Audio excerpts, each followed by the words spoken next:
নমস্কার। আজ আমি বাঙালির প্রিয় চিরাচরিত চিংড়ির মালাইকারি রেসিপি নিয়ে হাজির হয়েছি। এর জন্য প্রথমে আমি চিংড়ির মাথা থেকে ময়লা বার করে আর বডি থেকে কালো সুতোর মতো ময়লা বার করে ভালোভাবে ধুয়ে হলুদ নুন মাখিয়ে রেখেছি। আলু ডুমো ডুমো করে কেটে রেখেছি।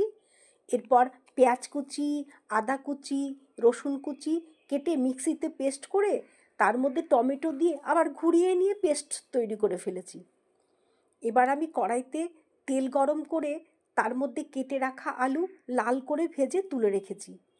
তারপর সেই কড়াইতে হলুদ নুন মাখানো মাছ লাল করে ভেজে নিয়েছি।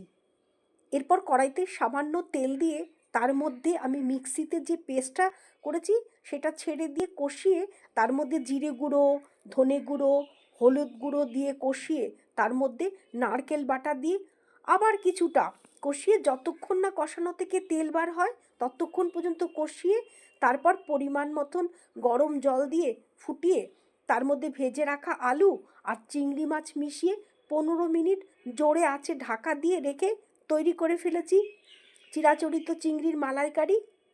আর এই রেসিপিটা তৈরি করা তুলনামূলক সহজ এবং খেতে অসাধারণ।